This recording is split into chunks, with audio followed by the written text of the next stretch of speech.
Hello everyone, কেমন আছেন সবাই? অনেক দিন আগে একটা ভিডিওতে আমি কথা দিয়েছিলাম কীভাবে আমি বাংলাদেশ থেকে ইংল্যান্ডে ফুল টাইম জব নিয়ে মুভ করলাম, তার পুরো প্রসেসটা আপনাদের সাথে শেয়ার করব। এখন আমি যখন মুভ করি আমি এত কিছু জানতাম না, এখন আমি যতটুকু জানি। তো আমি তখনকার এক্সপিরিয়েন্সটা শেয়ার করব, তার সাথে আপনাদের যদি আরও ডিটেল দরকার হয় আমাকে কমেন্ট করে জানাবেন, আমি ইনশাল্লাহ চেষ্টা করব উত্তর দেওয়ার। তো দেরি না করে শুরু করা যাক। প্রথমত আমার লিঙ্কডইনে খুব ভালো একটা প্রোফাইল গোছানো ছিল। আমার প্রিভিয়াস জব এক্সপিরিয়েন্স, জব রেসপন্সিবিলিটিগুলো, আমার এডুকেশন ব্যাকগ্রাউন্ড, আমার অ্যাওয়ার্ড কোনো পাইনি, অ্যাওয়ার্ডের ফাইনালস ছিলাম সেটাই মেনশন করে দিয়েছিলাম। যাই হোক, দ্বিতীয়ত আমার সিভি একইভাবে লিঙ্কডইন প্রোফাইলের মতো করে গোছানো ছিল। তৃতীয়ত কভার লেটার একটা রেডি রাখতে হবে সবসময়। অনেকগুলো ওয়েবসাইট আছে বা অনেক কোম্পানি আছে যারা কভার লেটার চায়। তো কভার লেটার কীরকম হয় অনলাইন দেখে নেবেন, একটা ফরম্যাট রেডি রাখবেন, কোম্পানি অনুযায়ী একটু চেঞ্জ করে অ্যাপ্লাই করবেন। সেই কোম্পানির রিলেটেড লেখা লিখবেন, প্লাস আপনার সম্পর্কে লিখবেন। এই তিনটা স্টেপ গেল। দ্বিতীয়, লিঙ্কডইনে প্রচুর অ্যাক্টিভ থাকতে হবে। আমি লিঙ্কডইনে অ্যাপ্লাই করতাম জব, ইনডিডে আমি অ্যাপ্লাই করতাম, কিন্তু ইনডিডে কখনো রেসপন্স পাইনি। আমি যেহেতু আর্কিটেকচার ভিজুয়ালাইজার, আমি সিজি আর্কিটেক্ট নামে আর একটা ওয়েবসাইটে অ্যাপ্লাই করতাম।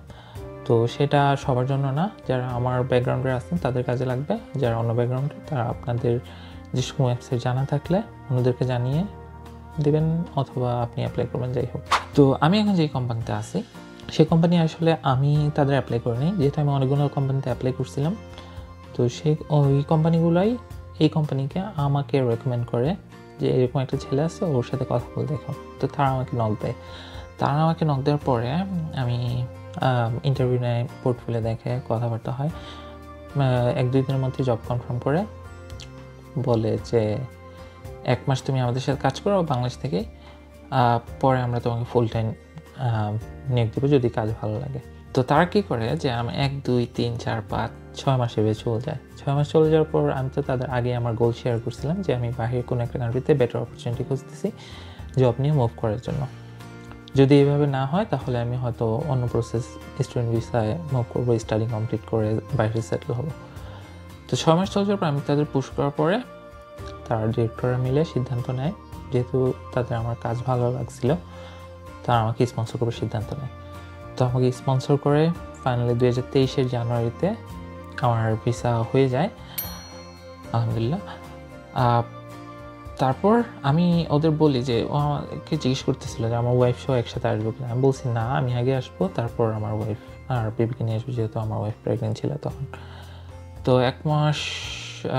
জানুয়ারিতে আমার ভিসা হয়ে যায়। ফেব্রুয়ারির শুরুতে আমি চলে আসি ইংল্যান্ড চলে আসার পর মাসখানেক যাওয়ার পর আমি জুন জুলাইয়ের দিকে আমার ওয়াইফের জন্য অ্যাপ্লাই করি। তাদের ভিসাও 1 মাসের মধ্যে হয়ে যায়, ওয়াইফ আর আমার বাচ্চার।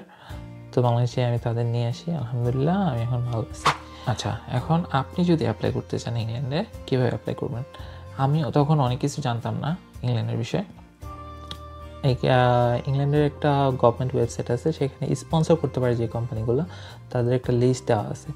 তো আপনি সেই কোম্পানিগুলো, আমি একটা লিস্টটা দেখিয়ে দেবো, সেই কোম্পানিগুলো দেখে আপনি অ্যাপ্লাই করতে পারেন।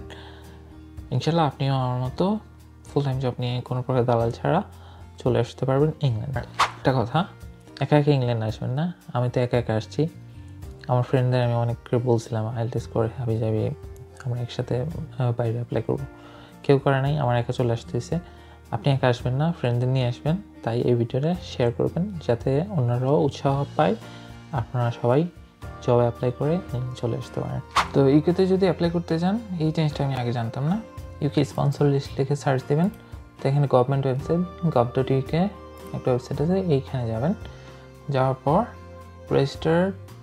Register of A licence sponsor workers, তো এখানে আপনি এই যে এখানে ফুল একটা সিএসপি লিস্ট আছে, কী কোম্পানি আপনার স্পন্সর করতে পারে। এই লিস্টটা ডাউনলোড করে আমি দেখাচ্ছি। তো অনেক ক্যারিকেচার করার পর আমি লিস্টটা ওপেন করতে পারলাম। তো এখানে আপনি দেখতে পারবেন যে অনেক বড় একটা লিস্ট, প্রায় 1000 খানিক কোম্পানির লিস্ট আছে এখানে, যেমন 100 sterling limited, London worker, A rating skill worker, তাদের লাইসেন্স, এর রেটিং। তো এখানে অনেক কোম্পানি আছে।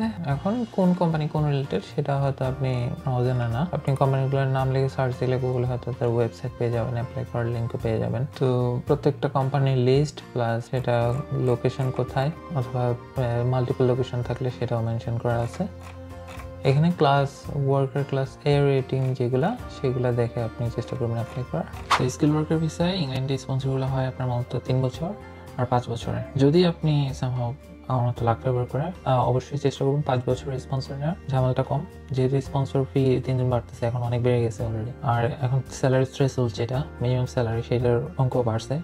সো কোম্পানিগুলোর জন্য স্পন্সর করা আরও ডিফিকাল্ট হয়ে গেছে। তো যদি আপনার কোনো অপরচুনিটি পান এই ওয়েবসাইটে অ্যাপ্লাই করার মাধ্যমে, অবশ্যই চেষ্টা করবেন 5 বছরের স্পন্সর রাখতে। আমার ভিডিওটা যদি একটু আপনাদের উপকারে আসে অবশ্যই যে কোনো কমেন্ট করে পাশে থাকবেন, পারলে শেয়ার দেবেন, শেয়ার না দিতে পারলে যা ইচ্ছা একটা কমেন্ট করে দেবেন অথবা যে কোনো প্রশ্ন করতে পারেন, আমার অনেক উপকার হবে। ধন্যবাদ।